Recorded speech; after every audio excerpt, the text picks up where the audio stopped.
जय हिंद दोस्तों। तो आज हम पढ़ने वाले हैं क्या, some basic concept of chemistry, chemistry class 11th का पहला चैप्टर। और हम क्या करेंगे, आज एक लेक्चर में इसको पूरा ख़त्म कर देंगे, जिसको वन शॉट बोलते हैं, और आपके सारे कॉन्सेप्ट क्लियर हो जाएंगे। ये मेरा वादा है, कुछ भी नहीं छूटेगा ना। तो स्वागत है आपका अपने यूट्यूब चैनल एग्जाम लेजेंड्स में। मैं हूँ सचिन और चलिए शुरू करते हैं। और इसमें सम बेसिक ऑफ केमिस्ट्री में हम सबसे पहले क्या देखेंगे कि मैटर क्या होता है। एक एक करके सारे कॉन्सेप्ट क्लियर करेंगे, ठीक। तो मैटर की सबसे स्मॉल डिफिनीशन और सबसे अच्छी, anything that occupies space and having mass, ठीक है, हैविंग मास। अब मैटर के अंदर क्या आ जाते हैं, एटम्स आ जाएंगे आपके, मॉलिक्यूल्स और पार्टिकल्स, कोई किसी भी तरह का पार्टिकल, ठीक है, ये होता है। अब ये आपने मैटर में इतना समझा। अब मैटर जैसे है तो उसके टाइप क्या होंगे। Some basic concept of chemistry में आप ऐसे ही धीरे धीरे सारे कॉन्सेप्ट समझोगे, केमिस्ट्री का बेसिक्स आपका बहुत अच्छा हो जाएगा। फिर ऐसे आपका मैटर आ गया यहाँ पर, एक मैटर, तो इसके दो टाइप रहेंगे। एक आपका ऐसे होता है, मैटर होगा आपका प्योर सब्सटेंस इसको कहते हैं, और दूसरों क्या कहेंगे इसे आप, मिक्स या फिर मिक्सचर, है ना, मिक्सचर कहते हैं या मिक्सचर सब्सटेंस। तो प्योर सब्सटेंस में आपके क्या आ जाएंगे, दो, एक होता है एलिमेंट और दूसरा आपका क्या रहता है, इसी में दूसरा क्या रहता है आपका, कंपाउंड। एलिमेंट्स आ गए और कंपाउंड्स। अब मिक्सचर में क्या होता है, मिक्सचर में दो रहते हैं, एक होता है हेट्रोजीनियस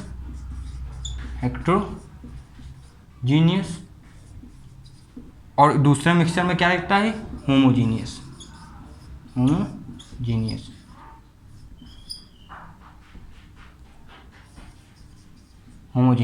अब देखिए एलिमेंट क्या होते हैं। एलिमेंट्स तो आपके जैसे सोडियम हो गया, ऑक्सीजन हो गया, ये सब 9th 10th में आप लोगों ने पढ़ा होगा। और फिर क्या हो गया आपका, क्लोरीन हो गया, ये हो गए, ठीक। कंपाउंड में क्या होंगे, जैसे NaCl एक कंपाउंड होता है, इसको हम लोग टेबल सॉल्ट कहते हैं। फिर आपका हो गया CO2 गैस, ये भी कंपाउंड रहता है, ठीक, ये चीज़ हो गई। अब इसके बाद आपके क्या, हेट्रोजीनियस क्या होता है, मिक्सचर क्या होते हैं। मिक्सचर में ये रहता है जो चीज़ें मिक्स हों बहुत सारी और उनकी खुद की जो एंटिटी है वो खो जाए, है ना। एग्जाम्पल जैसे मिक्सचर में, आप पहले मिक्सचर का मतलब तो समझ गए ना, ये रहता है। अब मिक्सचर में हेट्रोजीनियस का एग्जाम्पल क्या होगा, जैसे हमने सॉइल एंड वाटर को बता दिया। हेट्रो माने होता है कि अनइवन चीज़ें, मतलब मान लीजिए आपने पानी में, वाटर में सॉइल को मिला दिया, आप जैसे हाथ डालोगे अंदर तो कहीं सॉइल ज़्यादा दिखेगी, या फिर क्या होता है सॉइल नीचे जाके बैठ जाती है, तो हेट्रोजीनियस है। नीचे हाथ डालोगे ज़्यादा सॉइल मिलेगी, ऊपर देखोगे तो केवल कहो तो पानी पानी दिखे या थोड़े थोड़े पार्टिकल दिखे। लेकिन होमोजीनियस में हर जगह सेम, जैसे आपका सॉल्ट और sugar in water.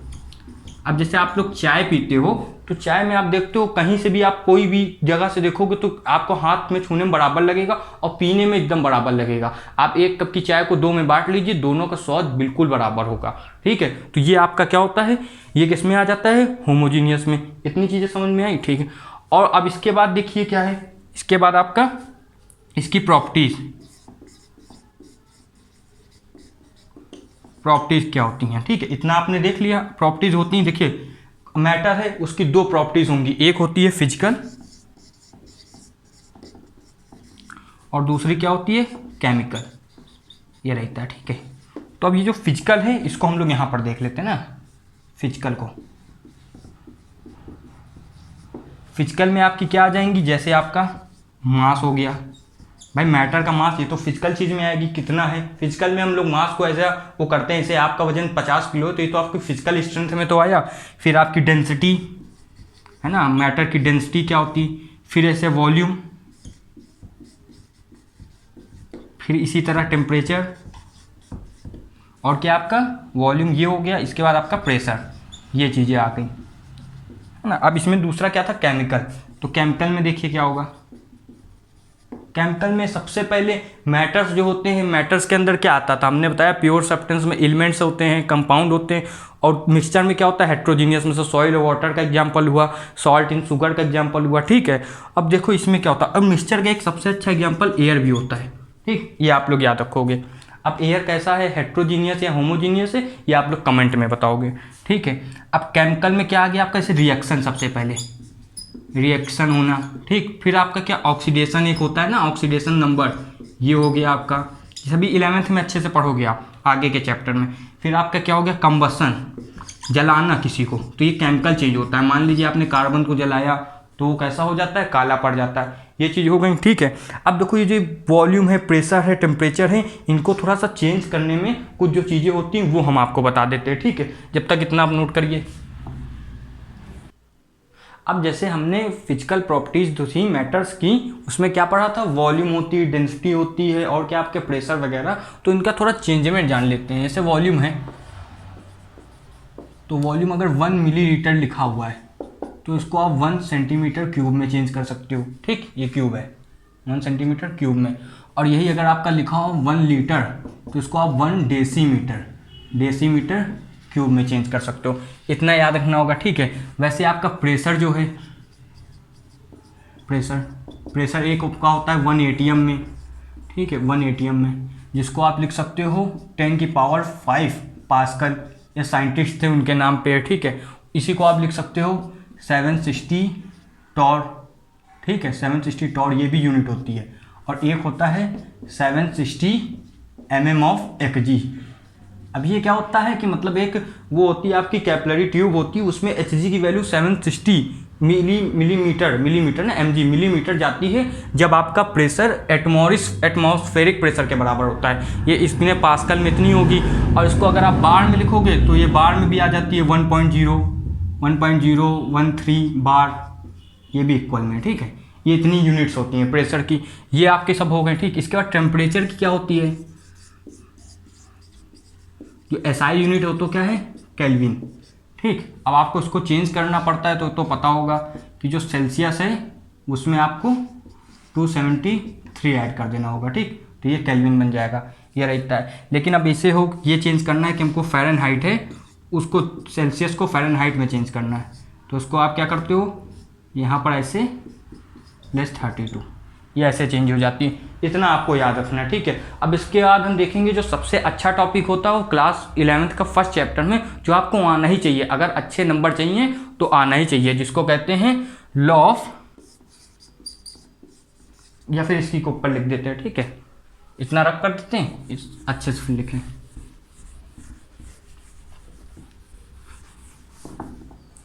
Law of chemical combination.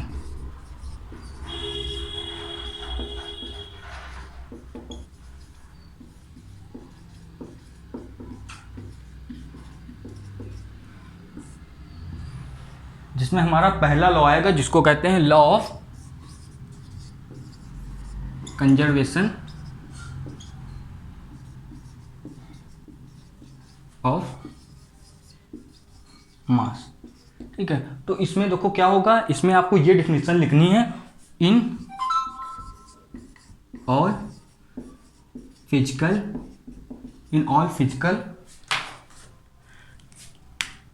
And chemical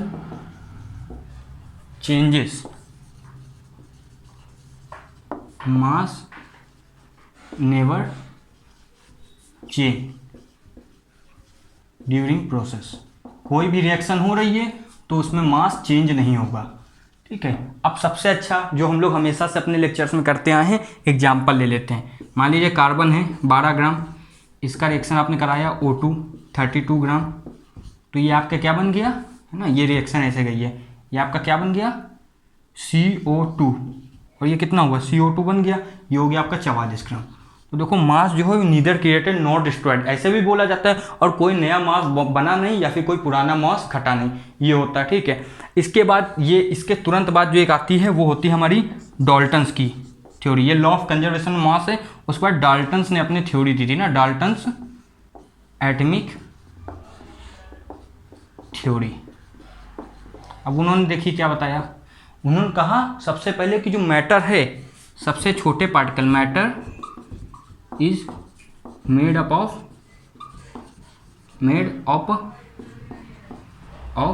atom, matter atoms से बना हुआ है, ठीक है, और मॉलिक्यूल्स, जब एटम्स मिल जाते हैं तो मॉलिक्यूल्स बनता है ना, एंड लगा सकते हैं, एंड मॉलिक्यूल्स, ठीक है। तो एटम्स ये इन्होंने बताया, लेकिन इन्होंने समझ लो सबसे पहले रजिस्टर करा लिया, जो बताया था वो आप सब एनसीईआरटी में भी पढ़ोगे। हमारे जो एक ऋषि थे, ऋषि कन्नड़, उन्होंने बता दिया था जो सबसे छोटा पार्टिकल होगा वो एटम होगा। लेकिन अब आगे डिस्कवरी हुई है रेस वगैरह की वजह से, तो हमें पता है इलेक्ट्रॉन्स है। और अगर एक जनरल नॉलेज की बात बताएं, जो सबसे छोटा पार्टिकल इस समय वो क्वार्क्स है, और उसके आगे भी जाएंगे तो अप क्वार्क और डाउन क्वार्क होता है ना। ये आपके इतना सिलेबस में नहीं, लेकिन जनरल नॉलेज के लिए अच्छा था। Made is up of atoms ना, ये इन्होंने बताया, जो कि अब पता है कि गलत हो चुका है, क्योंकि इलेक्ट्रॉन्स, प्रोटॉन्स, न्यूट्रॉन्स ये एटम से भी छोटे, उनसे भी छोटा क्वार्क है। यहाँ क्वार्क तक याद रखना। इसके बाद जो दूसरा पॉइंट इन्होंने क्या दिया, जो केमिकल रिएक्शन होती है, केमिकल रिएक्शन इज जस्ट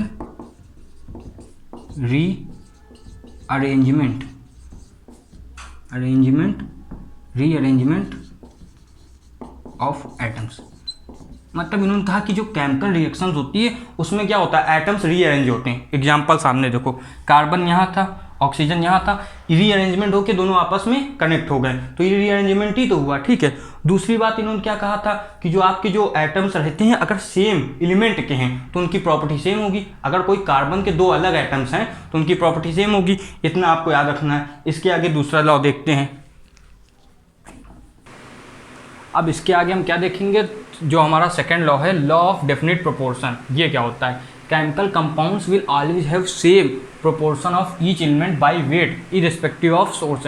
मतलब ये कह रहे हैं कोई केमिकल कंपाउंड है, जैसे आपका है H2O यानी कि वाटर, तो इसमें इसको आप कहीं से भी लेके आओ, मतलब कहीं का भी हो, कोई भी सोर्स हो, चाहे झरने का हो या आपके नाली का पानी हो या टॉयलेट का हो या आपके घर के पीने वाला हो, सब में क्या होगा, बराबर प्रोपोर्शन रहेगा ना। ऐसा तो रहेगा नहीं कि आपके जो घर का पानी उसमें H3 हो जाए और O1 भी ना हो, ऐसा तो नहीं है। तो मतलब पानी जो है अगर वाटर है तो उसका प्रोपोर्शन H का 2 और इसका कितना, O का उतना रहेगा हमेशा, O का 1, ये रहता है ना रेशियो, 2:1। और बाई मास परसेंटेज आपको जानना है तो ये रहता है 88.89, और इसका कितना हो गया फिर 11 पॉइंट, अब जितना बचा हुआ है ना वो इसका हो जाएगा 11.11, ये इसका हो जाता है, ठीक है। ये आपका पूरा ये इतना रहेगा प्रोपोर्शन में, अगर मास से जानना है। ये चीज़ समझ में आ गई कि मतलब कहीं से भी लेके आओ, कोई भी सोर्स हो, ये आपका दोनों नाली, मतलब चाहे नाली का पानी हो या टॉयलेट का हो या कहीं का भी हो, H का जो प्रोपोर्शन है, O का जो प्रोपोर्शन है, बाई रेशियो और बाई मास वो सेम होगा, बस इतना याद रखना है।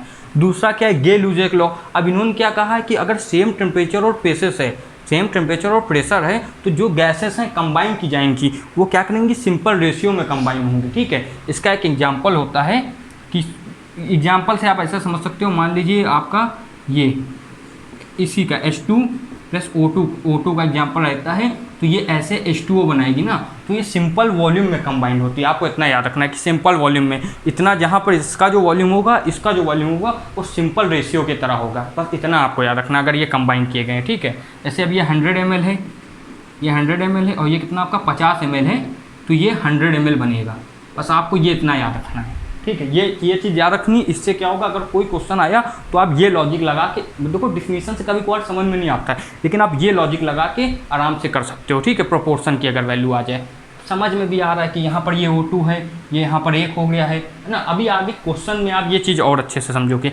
अब देखो, और ये बहुत कम भी पूछा जाता है गे-लुजेस लॉ।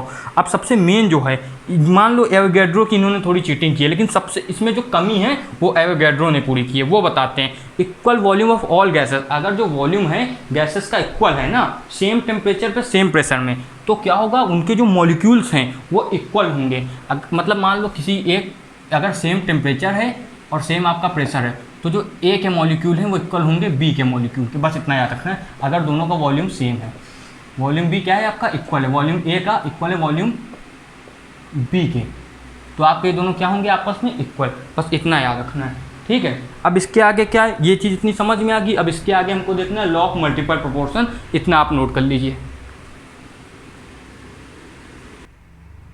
अब इसके आगे हम क्या देखेंगे, लॉ ऑफ मल्टीपल प्रोपोर्शन। ये बहुत आसान है, आप बस एग्जांपल से समझना। पहले देखते हैं definition. When two elements combine, अगर दो एलिमेंट्स को हमने कंबाइन किया कोई कंपाउंड बनाने के लिए, तो जो उनके मासेस हैं ऑफ वन एलिमेंट, है ना, वो जो मास है एक एलिमेंट का, which combined with fix mass of other element form simple whole ratio. समझ में आ रहा है कि बिल्कुल नहीं समझ में आया होगा, क्योंकि ये डिफिनीशन क्लास 11th में ज़्यादातर लोगों को नहीं समझ में आती है अगर आप डिफिनीशन पढ़ते हो, लेकिन एग्जाम्पल से एक बार में समझ में आएगी। आप जानते हो ये कंपाउंड होता है कार्बन मोनोऑक्साइड, ठीक, बिल्कुल, और ये कंपाउंड होता है कार्बन डाइऑक्साइड, ठीक, बिल्कुल पता है। अब ये जो कार्बन है इसका मास होता है 12 ग्राम, और इसका क्या होगा 30, इसका क्या होगा ऑक्सीजन क्या होगा 16 ग्राम, ठीक है, ये होता है। अब इसके बाद क्या होता है आपका, अब ये चीज़ अभी नीचे बताएंगे अच्छे से ना अगर इसमें कन्फ्यूजन है। फिर 12 ग्राम इसका होता है, ये क्या हो गया 16 दूनी 32, दो हैं ऑक्सीजन के एटम, 32 ग्राम, ठीक है। तो जो फिक्स मास है one elements which combine with fix mass of other element, जो फिक्स मास है उसको छोड़ दो, जो वन एलिमेंट्स कंबाइन हुआ है ना, वन एलिमेंट जो कंबाइन हुआ है दोनों के साथ जिसका मास फिक्स नहीं है, यहाँ पर 16 है और दूसरी तरफ क्या है 32, कार्बन का फिक्स है उसको छोड़ दो। अब जो डिफरेंट मासेस हैं जैसे 16 और 32, ये सिंपल होल नंबर रेशियो बनाएंगे। इनको काट दो, 16/32 कटा कितना है 1/2, यानी कि 1:2, तो ये सिंपल होल नंबर रेशियो बना रहे। और ये रेशियो जो है ये मिनिमम मैक्सिमम 5 तक जा सकता है, इसके आगे नहीं होगा, ये आपको याद रखना है। तो ये चीज़ अच्छे से समझ में आई। एग्जाम्पल से चीज़ें ज़्यादा अच्छे से समझ में आती हैं अगर आप उससे कंपेयर करो डिफिनीशन के, तो एग्जाम्पल से ज़्यादा अच्छे से समझ में आएंगी। अब मासेस देख लेते हैं, कितने तरह के मासेस होते हैं केमिस्ट्री में। अब देखो नाम है some basic concept of chemistry, तो केमिस्ट्री के बेसिक कॉन्सेप्ट तो आज एकदम आपके कंठस्थ हो जाएंगे, ठीक है। तो एटॉमिक मास क्या होता है, mass of one atom of an element is called as atomic mass, है ना। मास जो होता है वन एटम मास, उसी को हम क्या कहते हैं एटॉमिक मास। अब ये कैसे नापा जाता है, तो हमने पहले शुरुआत में 1 AMU माना। अब 1 AMU क्या होता है, एन एटॉमिक मास यूनिट। अब लेकिन इसको कैसे, मतलब क्या इसका रेफरेंस है, क्या इसका हमने पॉइंट ऑफ व्यू लिया और कैसे समझा इसको, तो कहते हैं जो कार्बन का मास होता है जैसे तैसे निकाल लिया कार्बन का मास, ठीक है। तो जो कार्बन का मास होता है उसका 1/12 कर देंगे तो हमारा 1 AMU आएगा, ठीक है। अब कार्बन का मास जितना भी होता हो, ठीक है, ये आप लोगों को मतलब ऐसे समझ के चलना है, तो वो आपका 1 AMU हो जाएगा। जितना भी कार्बन का मास हो उसको हम 1/12 कर देंगे, कार्बन सी एटम का, ठीक है, कार्बन सी एटम का। अब इसके बाद क्या करोगे आप, ये चीज़ अच्छे से समझ में आ गई, ठीक है, उसको 1 AMU कहते हैं। लेकिन अब नई केमिस्ट्री में हमने इसी को नाम क्या दे दिया 1U, जिसको हम लोग कहते क्या है यूनिफाइड मास। ये बस अभी इतना याद रखना है, आगे सब अच्छे से आएगा। अब देखो ये इसके मास के बाद जस्ट दूसरा मास आता है जिसको कहते हैं एवरेज एटॉमिक मास। ये समझ गए ना, एटॉमिक मास का मतलब है 1 एटम का मास, और वो 1 एटम का मास कैसे नापेंगे, ये देख लिया 1/12 मास ऑफ कार्बन एटम, इतना, ठीक है। अब एवरेज एटॉमिक मास क्या होता है भाई, देखो जैसे अब ये कार्बन है तो ये एवरेज एटॉमिक मास का कॉन्सेप्ट जो दूसरी चीज़ है ये होता है हमारे किसके लिए, आइसोटोप्स के लिए। आइसोटोप्स क्या होते हैं, अब जिनका एटॉमिक नंबर सेम हो। ये 9th में पढ़ा होगा, जैसे हाइड्रोजन का एटॉमिक नंबर क्या होता है 1, ऑक्सीजन का आपका 8, ये पता होगा, ठीक है। तो जिनका एटॉमिक नंबर सेम हो और लेकिन उनका क्या एटॉमिक नंबर तो सेम हो लेकिन उनका एटॉमिक मास अलग अलग हो। ऐसे अब ये कार्बन है, कार्बन 6 होता है ना, कार्बन 6, तो कार्बन 6 में एक का 12 होता है मास, एक का 13 होता है, एक का 14 होता है। अब ये यूनिवर्स में पाए कैसे जाते हैं, अर्थ में कैसे पाए जाते हैं, दोनों बातें ना। तो कार्बन जो हमारा है वो 98.8 पाया जाता है 12 एसीटोप्स, है ना, और जो हमारा 13 वाला है 1.1 पाया जाता है 100% में, और ये कितना है बहुत कम 2 × 10⁻⁻10, ठीक। अब तीनों के मास हैं 12 ग्राम, मतलब 12U में ना, एटॉमिक मास यूनिट में ये U में है। वैसे AMU है, अब इसको हम नेम यूनिफाइड मास कहते हैं, ठीक है। तो वैसे हैं ये सब, ऐसे यहाँ भी आप U लगा सकते हो, यहाँ भी U, ठीक है। तो ये मासेस हैं। अब इनको कैसे एवरेज मास निकाला जाता है, कुछ नहीं, देखो यहाँ से समझोगे, जितना अबेंडेंस है मल्टीप्लाई जितना मास है, फिर मास है, फिर इनको आपने तीनों को मल्टीप्लाई किया, अब इन तीनों को ऐड कर देना है, ठीक, इतना कर देना। इसके बाद अपॉन में रख देना है आपको 100 अपॉन में रख देना है बस, ठीक है। इसके ऊपर मतलब क्या 9 इतना ऐसा लिखना है, चलो लिख देते हैं 98.8 इंटू आपका 12 प्लस, अब फिर इसके बाद क्या आएगा 1.1 इंटू 13 आगे वो जो है ना, उसके बाद आपका ये आपका कितना है 14। अब ये जितना भी है इसको ऐसे आप मतलब लिख सकते हो, यहाँ जगह नहीं ज़्यादा, फिर आपका 2 × 10⁻⁻10 अपॉन में 100 लिख देंगे। ये आपकी जो एवरेज एटॉमिक मास है वो इस ऐसे आती है, इतना समझ में आया। इसके आगे देखते हैं कौन से मासेस होते हैं। अब इसके आगे हम क्या देखते हैं, मॉलिक्यूलर मास क्या होता है। मॉलिक्यूलर मास यही है कि दो एलिमेंट्स मिलें और उससे क्या बन गया, एक मॉलिक्यूल बन गया। ठीक, जैसे आपका क्या, अब ये दिया गया है CH4, इसको मीथेन कहते हैं, तो पता होगा, ठीक है, या फिर अब आप जान गए। तो इसमें क्या होगा, कार्बन कितना है 12U और हाइड्रोजन कितना है 4। एक हाइड्रोजन का मास 1U होता है, ठीक है, नॉर्मली ले रहे हैं जनरली। तो 4 का कितना होगा 4U ना, 4 × 1 तो 16U मास हो गया। बस यही मॉलिक्यूलर मास होता है। एलिमेंट्स से जो कंपाउंड बनते हैं या मॉलिक्यूल बनते हैं, ऐसे ये मॉलिक्यूल है ना CH4 का, तो इसी को क्या कहते हैं, मॉलिक्यूलर मास में आ जाता है। उसके बाद फॉर्मूला मास, अब इसे NaCl है तो NaCl जो है वो फॉर्मूला मास में आता है। अब आप समझोगे कि मतलब ये NaCl है, इसको भी हम क्या कह सकते हैं, मॉलिक्यूलर मास कह सकते हैं, लेकिन इसको क्यों फॉर्मूला मास कहते हैं, तो इसका तरीका ऐसा क्यों है। आप जानते हो जो ये है Na है, तो इसको 6Cl घेरे रहते हैं ऐसे, ठीक, 6Cl घेरे रहते हैं, फिर जो Cl होता है उसको 6 Na घेरे रहते हैं, ठीक, ये ऐसा पैटर्न चलता है। तो इसमें क्या होता है, ये हो जाएगा कि Na भी 6 है और Cl भी 6 है, लेकिन ऐसा नहीं होता है। जो हम जानते हैं इन दोनों का जो कंपाउंड बनता है वो आपका क्या होता है, इसका Na और Cl ऐसे नॉर्मली होता है 1:1 के रेशियो में। तो इसमें ये रहता है कि जो 6 हैं उनका सिंपल रेशियो ले लेते हैं Na और Cl। तो ऐसे अगर कोई कंपाउंड बने तो उनको हम लोग फॉर्मूला मास कहते हैं। ऐसा इनके जो मास निकाले, ऐसे ये 58.5U है तो इनको हम लोग फॉर्मूला मास कहते हैं। कुछ नहीं है, सेम ऐसा है, बस नया ढकोसला टाइप का समझ लो, कुछ ऐसा नया नहीं है इसमें। ये अच्छी चीज़ है। मोल क्या होता है, अब देखिए मोल क्या होता है। अब जैसे मान लीजिए आपको मैंने हाथ में एक एटम दे दिया और आपसे पूछा भैया मेरा, फिर आपसे दोबारा कहा कि मेरा एक एटम वापस कर दो, तो आप कहोगे भाई दिया ही कहाँ। अब ये प्रॉब्लम क्यों आ रही है, एक एटम ना ही तो दिखता है और ना ही उसका कुछ मास होता है लेकिन इतना कम होता है कि पता ही नहीं कितना होता है। तो इसके लिए हमने क्या किया, मोल का कॉन्सेप्ट लाए, है ना। मोल क्या होता है, 1 मोल, एवोगैड्रो के मतलब जो साइंटिस्ट थे उनके नाम पे होगा। 1 मोल की वैल्यू इतनी होती है। अब आप देख लो कितना है, अगर एक 1 मोल एटम हमने बोला तो मतलब इतने एटम 6.022 × 10⁻23 एटम्स, ठीक है। अगर पार्टिकल बोला तो इतने पार्टिकल, अगर 1 मोल मॉलिक्यूल्स बोला तो इतने मॉलिक्यूल्स, ठीक।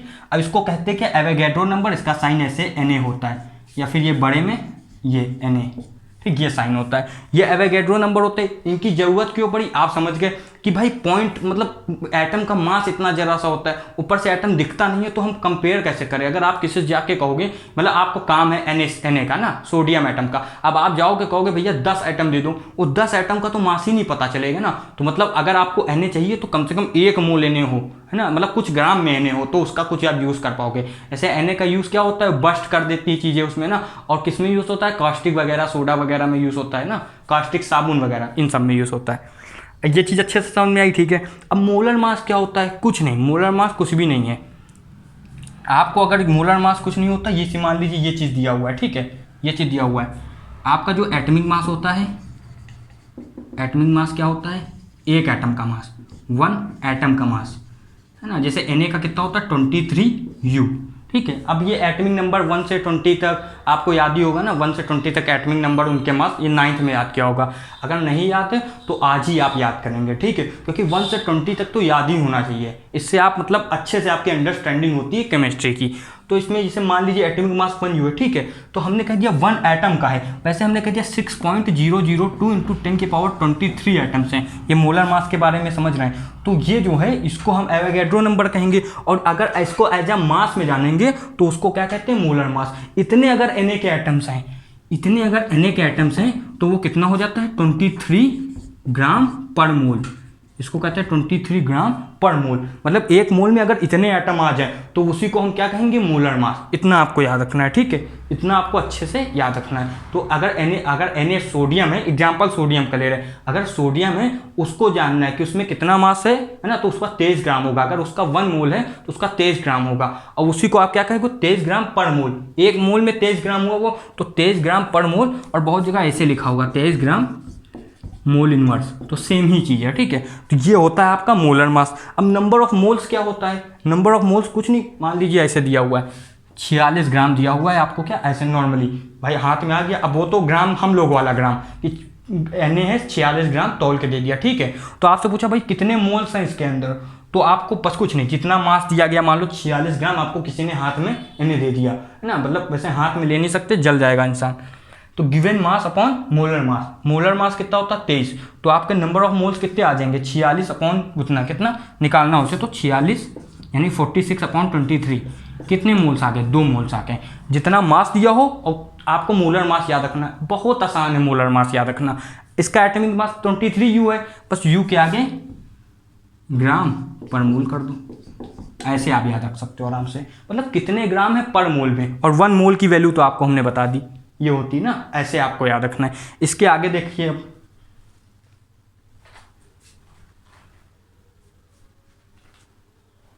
अब इसके आगे हम लोग क्या देखेंगे, लिमिटिंग रीजेंट्स क्या होते हैं। ठीक है, तो लिमिटिंग रीजेंट्स आपका क्या रहता है कि the reactant which gets consumed first limits the amount of product formed, मतलब जो चीज़ पहले खत्म हो जाए किसी चीज़ को बनाने में, ठीक है, तो वो आपका क्या होता है लिमिटिंग रीजेंट्स। अब लिमिटिंग रीजेंट्स का एग्जांपल से समझे क्या हो सकता है, मान लीजिए आप घर में अकेले हो और मेहमान आ गए, आपकी मम्मी ने बताया है कि 3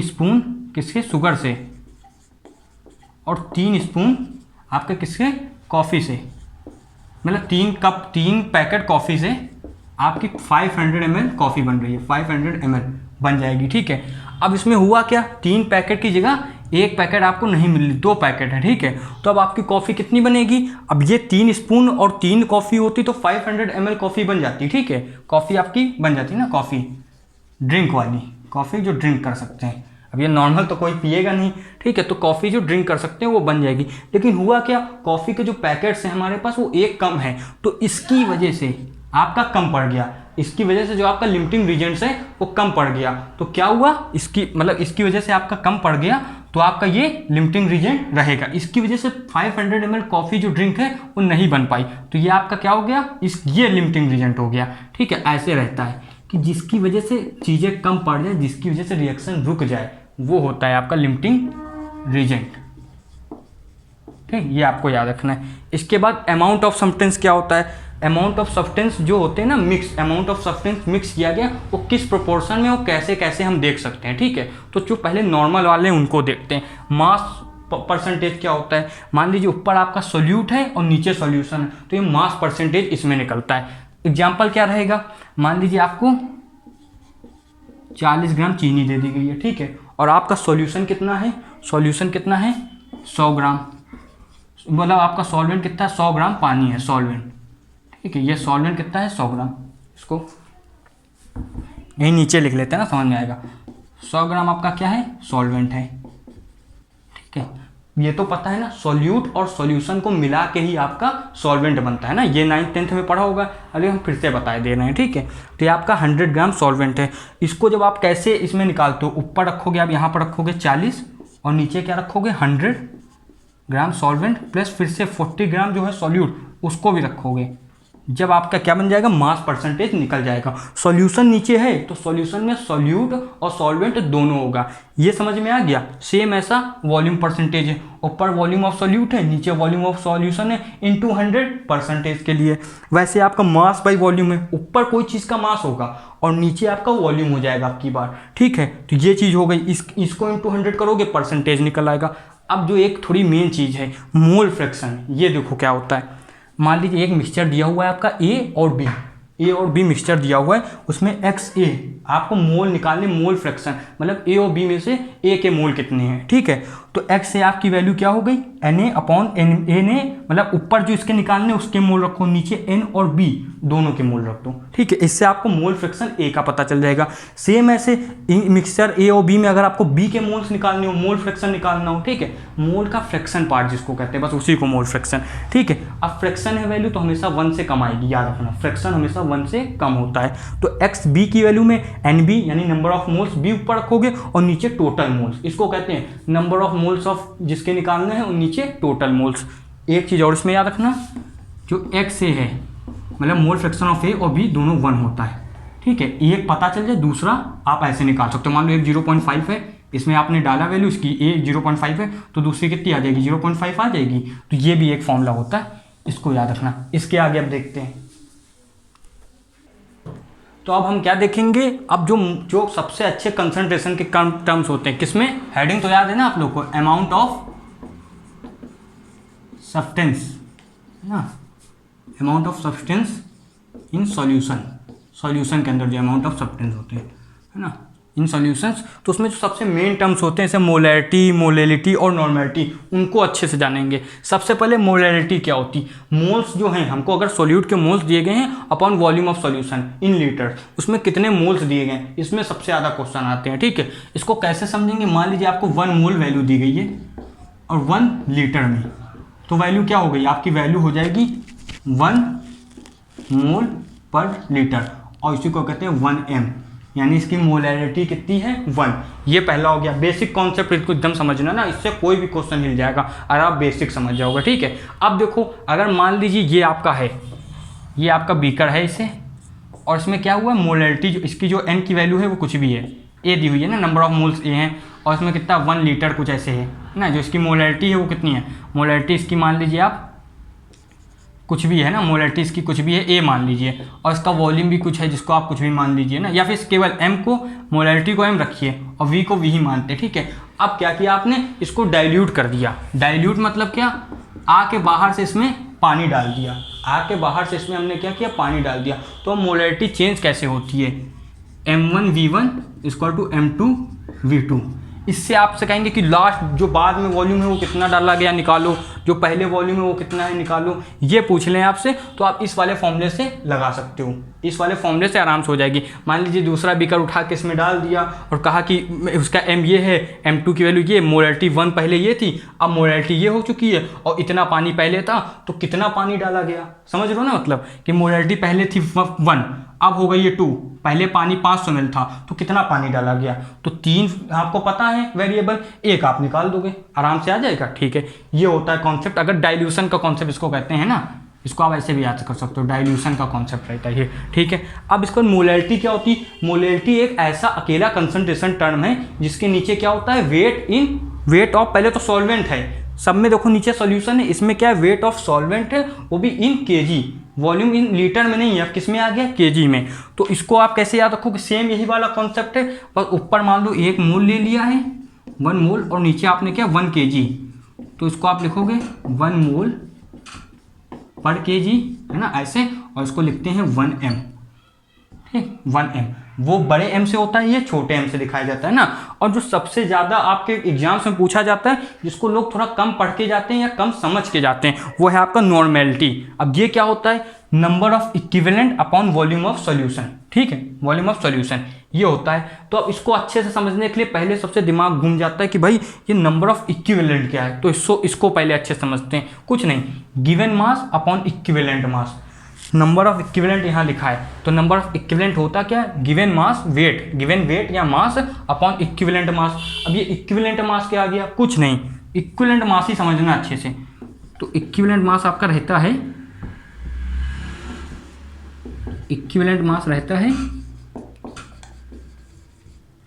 आपका जो मास दिया हुआ है ना, मोलर मास जो आपका होगा, जो मोलर मास होता है, जैसा सोडियम का कितना 23 ग्राम, तो उसमें कुछ नहीं, बस n फैक्टर से आपको डिवाइड कर देना। अब ये n फैक्टर क्या होता है, अब देखो ये अच्छे समझना है, ये n फैक्टर ही कंफ्यूज करता है। Na के लिए n फैक्टर जितने वो इलेक्ट्रॉन दे रहा है, Cl के लिए n फैक्टर जितने इलेक्ट्रॉन वो ले रहा है, किसी एसिड के लिए जितने H+ आयन वो दे रहा है, ऐसे उसके क्या कहते हैं आपके उसके एल्कलाई के लिए जिसको क्या कहते हैं बेस, कितने वो OH ले रहा है, ये ना कितने इलेक्ट्रॉन डोनेट हो रहे हैं, बस यही n होता है। किसी अब ये जो आएगा नॉर्मेलिटी का कॉन्सेप्ट, वो किसी इक्वेशन में तो पूछा जाएगा ना, तो उसमें आप देखोगे एसिड जो है अपने कितने H+ आयन दे रहा है, जितने H+ आयन देगा उतना ही आपका क्या हो जाएगा, ये आपकी ये इक्विवेलेंट मास वही हो जाता है। मोलर मास इस मान लीजिए सोडियम का दिया गया है 23 ग्राम, ठीक है 23 ग्राम दिया गया। अब सोडियम ने 1 वो किया, 1 क्या अपना इलेक्ट्रॉन दिया, ठीक है, सोडियम डोनेट करता है, मेटल है, 9th-10th में पढ़ा होगा, तो वो मास डोनेट करता है,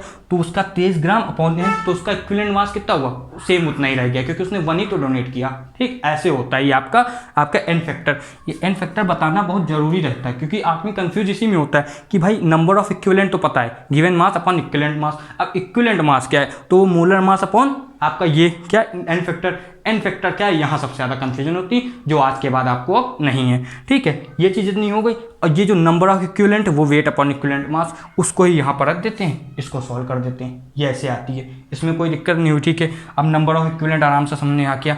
अब जो नंबर ऑफ इक्विवेलेंट है, ऐसे टीचर दिमाग खराब करने के लिए एक एग्जाम में पूछ लेते हैं, नंबर ऑफ इक्विवेलेंट की वो क्या है, यूनिट क्या है, कह दो उतनी है जो नंबर ऑफ मोल्स की है, सीधा यही जवाब। मतलब ऐसे तो नहीं लिखना, मतलब नंबर ऑफ इक्विवेलेंट की भी यूनिट क्या है, यूनिट लेस है वो, क्योंकि ऊपर भी मास है और नीचे भी मास है। जब ऊपर नीचे मास है तो भाई उसकी यूनिट क्या होगी, कुछ भी नहीं ना, यही रहेगा। ठीक है, अब देखो एक थोड़ा सा चीज़ हम बताना और भूल गए थे आपको, इतना रख करके बताते हैं ना, ये जरा सी जगह ही में आ जाएगा।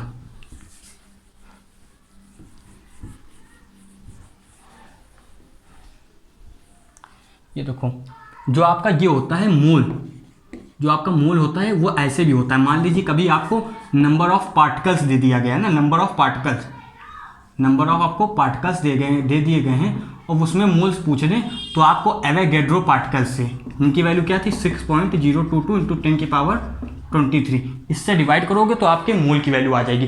कभी मास और आपको मोलर मास कुछ नहीं दिया होगा, कुछ पार्टिकल दिए होंगे और कहेंगे आपसे कि आप मोल निकाल दो, तो उसके लिए ये फॉर्मूला रहेगा ना, ये याद रखना है।